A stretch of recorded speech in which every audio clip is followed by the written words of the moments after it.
Hindi yung masindi pa rin.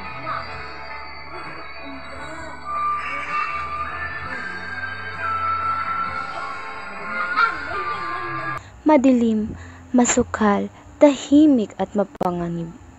Ito ang mga katangian ng isang gubat na mapanglaw. At dito rin nagsisimula ang kwento ng matamis na pag-iibigan nila Florante at Laura. Sa gitna ng gubat, may isang lalaking nakatali sa puno na animoy binubugbog ng paulit-ulit at hinabol ang kanyang hininga. Ang pangalan niya'y Florante. Habang nakatali sa puno, sinasabi niya ang kanyang mga nakaraan at isa na rito ang Albania. Isang kaharian kung saan siya'y isinilang na ngayoy nanganganib na. O aking Diyos Ama, nasaan ninyong awa? Ako'y nakikiusap, humingi ng tulong niyo. Pwede niyo akong lahat dahil hindi ko nagawang naikapagtanggol ang ating kaharian laban sa taksil at walang awang Adolfo. Tila yata walang nagmamahal sa aking napagkapait ng aking buhay. Inagaw niya ang korona ni Haring Leseo upang magawa lang niya ang kanyang ninanais. Pati si Doki Brescio na aking ama ay kanyang dinamay. O aking Diyos Ama, tila yata di mo na dinidinig ang aking mga panalangin sa iyo. Hindi ko tuloy maalis sa aking isipan na ayaw niyo na akong tulungan. Ngayon, papaano na ako? Sino ang aking malalapitan at makakapitan kung ang Diyos mismo ay ayaw na akong tulungan?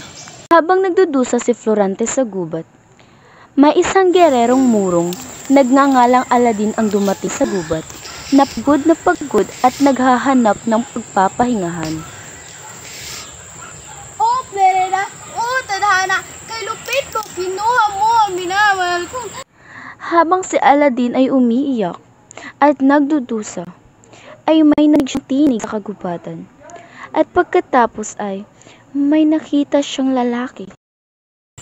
Oo, nagtinig na aking narinig. Tininig isang naghihinagpis na tao. Sino kaya siya? Nang ako'y minamalas, ako'y pinahirapan sa kamay ng taksil na si Adolfo. Si Adolfong malupit, higit pa sa halima kong Awang-awang tao, ang lahat ng kanyang tuwa, matapos siyang pinahirapan at pinagtaksilan. Pagkatapos na marinig ni Aladin si Florante, ay nagmuni siya ng isang malaking Tadhari, masakit problema ko'y napakahirap lutasin dahil sa aking sintang inaagaw. Nagmamadali na si Aladin nang mapansing humina ang Kailangan ko boses namang ng kanyang. kundi hindi ko na maabutan ng isang taong iyon. Habang tumatakbo ay hinahawi niya ang mga sagabal sa pamamagitan ng kanyang kalis.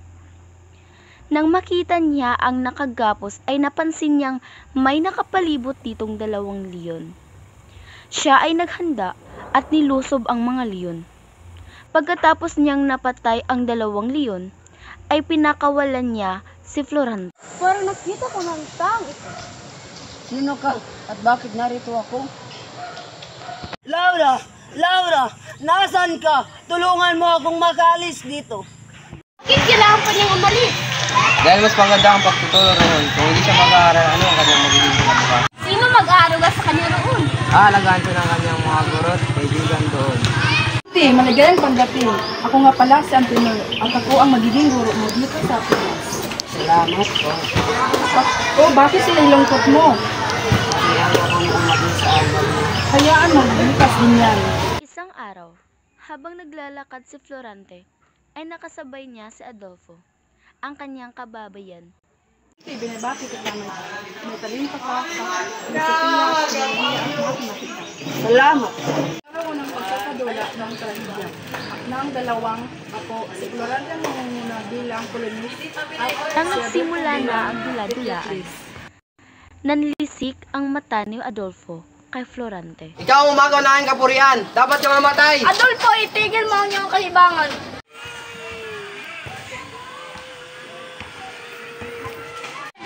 Ito ang mensahe galing sa iyong ina. Hindi mahal na ina.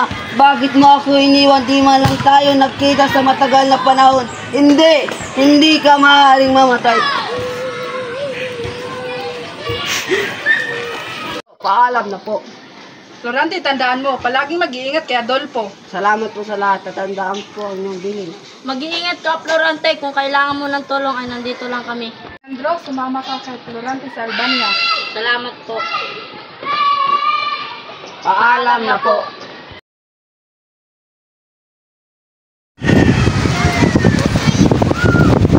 O aking ama. O aking ama.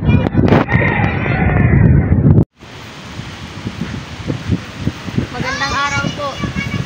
Humihingi ng tulong ang krutona sa inyo dahil nanganganib po na sumakop ni General Usman. Ang tulong namin. Florante, gusto tayo kay Haring Imperio. Mahal na hari. Aking anak na si Florante.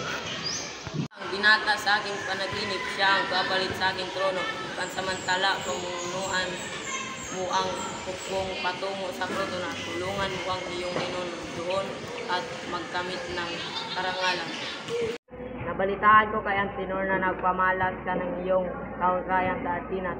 Walang pagdududa na iyong namana ang katangian ng iyong ama. Maraming salamat po sa paporet. Pinagawa ko lang po ang nalalaban. Iwan na kita at mag-uusap kami ng iyong ama.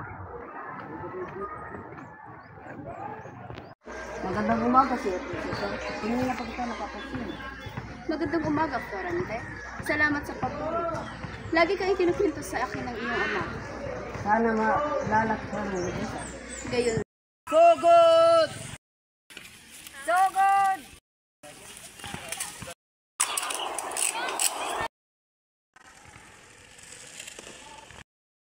Mabuhay ang Albania!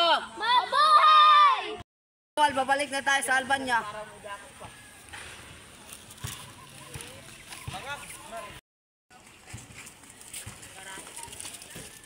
Sino kayo? Ba't kayo narito? Kami ang taga-Albania. Pagkawalan niyo ang babaeng yan.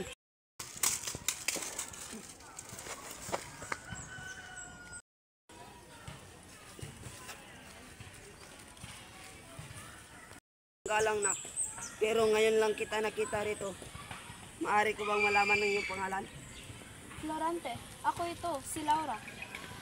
Salamat sa pag-aabala. Kumusta ka na? Sana'y naging mabuti ka. Man ako.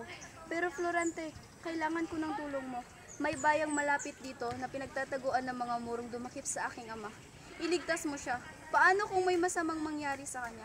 Paano kung... Ako nang bahala. Ililigtas ko inyong ama sa abot ng aking magkaya.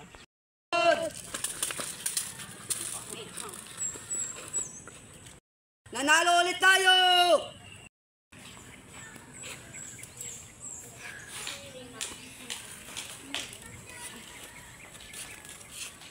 Anong gagawin mo sa akin? Saan mo ako dadalhin? Umama ka na lang. Itigil mo yan!